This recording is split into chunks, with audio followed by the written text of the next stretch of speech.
Right, Alison, do stay on with me as we proceed to another conversation. Moving ahead, viewers, let's also now tell you that Syria's Al-Sharaa will be meeting Russian President Vladimir Putin. In fact, he's met them. The meeting comes as Moscow seeks to secure its military presence in Syria. Russia has been moving troops out of Qamishli in the northeast, leaving its main forces at Hmeimim Air Base and Tartus Naval Base on the Mediterranean. This is Al-Sharaa's second visit to Moscow since he toppled longtime ruler Bashar al-Assad in 2024. Moscow has worked to rebuild ties with Damascus since Assad's fall, aiming to maintain influence in the Middle East. Meanwhile, Al-Sharaa has reportedly pushed for extradition of Assad, who remains in Russia, but the Kremlin has not committed to that request. Let's listen in to the comments that the two leaders exchanged. Очень рады видеть вас снова в Москве. За время нашей предыдущей встречи время не прошло даром. Многое сделано с точки зрения восстановления наших межгосударственных отношений. Удалось сдвинуть с мертвой точки и уровень взаимодействия в экономической сфере. 4 с лишним % роста, это может быть не так амбициозно, как бы нам хотелось, но все-таки движение заметное, и нужно обязательно сохранить эту замечательную тенденцию. في هناك كثير مواضيع مشتركة بيننا وبينكم ونأمل أن نتباحث بها بتفاصيل كثيرة خلال هذا اللقاء المثمر.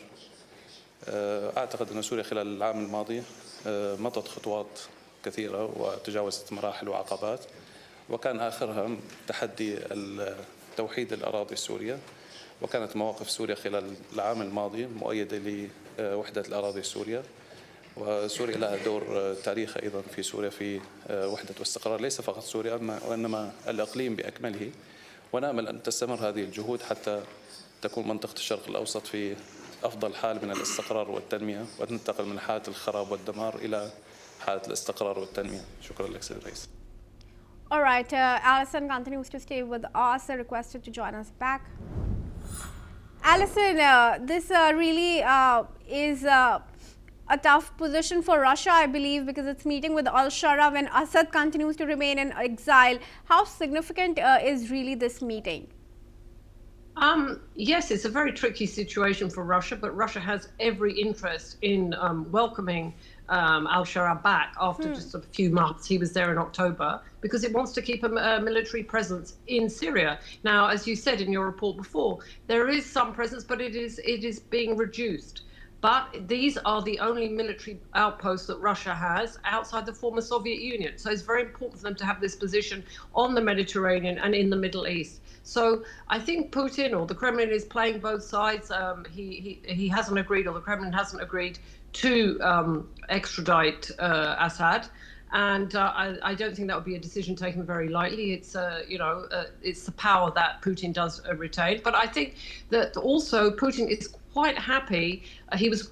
The Kremlin were quite concerned that when Assad fled to Russia, when his regime ended, that the Al-Sharaa would be much more unfriendly, even hostile to Russia, and that hasn't been the case. Al-Sharaa has been quite pragmatic and wants to continue ties with Russia. Russia has traditionally had, back since the Soviet times, links to Syria. Is one of its areas of influence, one of its dwindling areas of influence. It's now lost Venezuela. So it is important, I think, for both sides. The Syrians, they do want, Al-Sharaa does want Assad extradited. It's very unclear whether that will happen and when it will happen, how it will happen.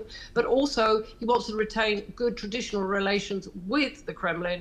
But also, Putin does want to keep a foothold in Syria to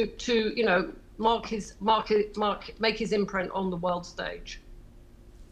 All right, Alison, thank you very much for joining me and for sharing your comments with us. And viewers, as always, let's wrap up